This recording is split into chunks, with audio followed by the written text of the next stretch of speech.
মুক্ত করে দেয়। এমন আদর্শ কোথা থেকে পেয়েছে বলো? মুহাম্মাদুর রাসূলুল্লাহ।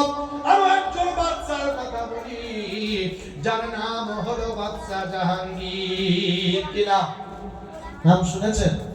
বাদশা জাহাঙ্গীর রহমাতুল্লাহ আলাইহি, দিল্লির সম্রাট বাদশা জাহাঙ্গীর, যার বিবির নাম হলো নূরজাহান।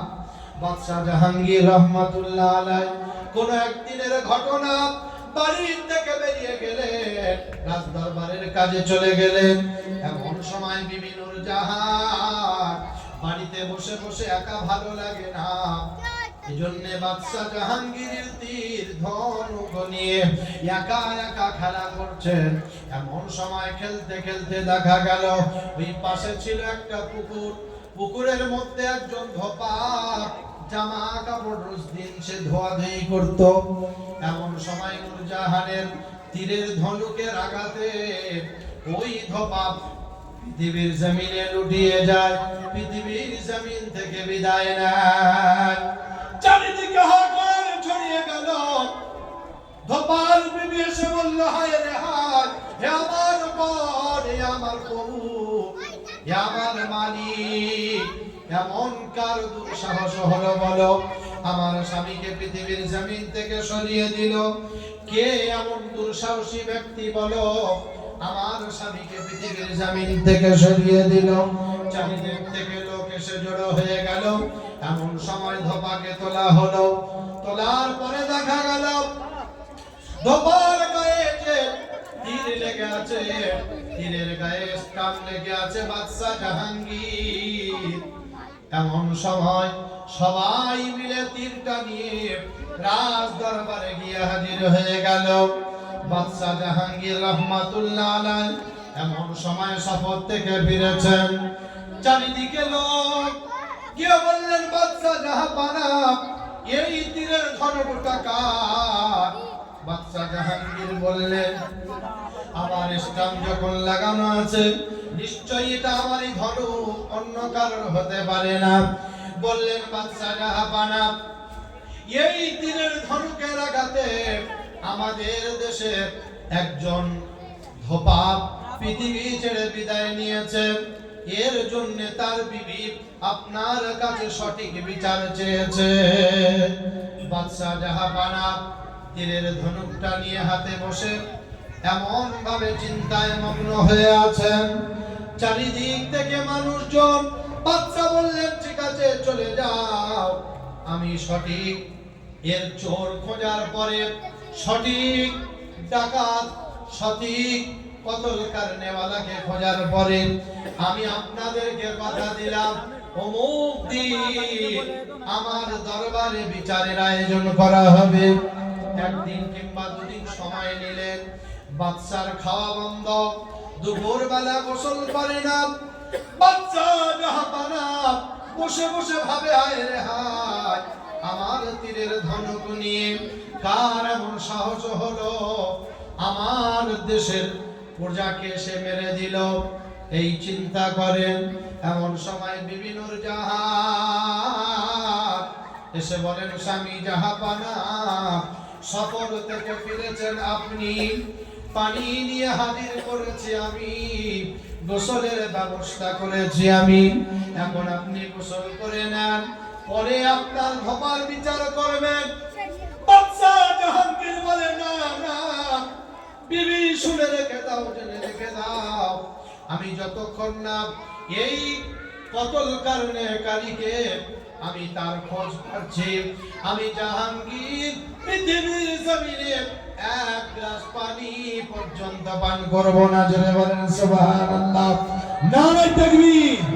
বাবাজি আমার, ভাইরা, সোনার চাঁদ বন্ধুরা আমার, জ্ঞানী গুণী সুধী মানুষেরা, আল্লাহ ওয়ালা বাবাজিরা, সোনামণি মায়েরা, বোনেরা, কি আদর্শ দেখেন মুহাম্মদুর রাসূলুল্লাহর আদর্শ। বিশ্ব নবীর আদর্শ দেখে বেঈমানেরা পাগল। আজ মুসলমানের আদর্শ দেখে বেঈমানরা আঙুল তোলে আনারাম। বিশ্ব নবীর আদর্শ দেখেন। বাদশা জাহাঙ্গীর রহমাতুল্লাহ আলাইহি চিন্তায় পড়ে গেলেন। বিবি এসে বললেন, স্বামী আপনি এই মুহূর্তে কতলকারীকে পেয়ে যান, তার উপরে আপনি কি ব্যাপার, কি শাস্তির ব্যবস্থা করবেন? যে শাস্তিটা আপনি তাকে দেবেন, যদি সেই মানুষটা আপনার নিজের লোক হয়, যদি আপনার নিজের মানুষ কেউ হয়ে থাকে, যদি সেটা আপনার আত্মীয়দের মধ্যে হয়ে থাকে, আপনি কি কোরআন হাদিস অনুযায়ী বিচার করবেন? বাদশা জাহাঙ্গীর বললেন, বিবি সেই পাক জাতের কসম খেয়ে বলছি, শুনে রেখে দাও, যদিও খুনি তুমি হয়ে থাকো, আমি জাহাঙ্গীর বিন্দু মাত্র দ্বিধা করব না। জোরে বলেন আল্লাহু আকবার। বাদশা জাহাঙ্গীর এমন সময় বলার পরে বিবি নূরজাহান বললেন, স্বামী তাহলে আপনি ধোপার খুনিকে পেয়ে গেছেন, গোসল করে নেন। নারায়ে তাকবীর। আপনি খুনি পেয়ে গেছেন, গোসল করে নেন। বিবির মুখে কথা শুনে বাদশা অবাক। বললেন, বিবি কিভাবে, কে খুন করেছে বলো, কে খুন করেছে ধোপাকে বলো। এমন সময় বিবি নূরজাহান বলেন, স্বামী আপনি যখন সফরে রওনা দিয়েছিলেন, বাড়িতে ছিলাম আমি, একা ভালো লাগে না, তীর চালাতে গিয়ে হঠাৎ হাত থেকে ছুটে চলে যায়, ধোপার বুকেতে লেগে যায়, যার কারণে ধোপা দুনিয়া ছেড়ে বিদায় নেয়।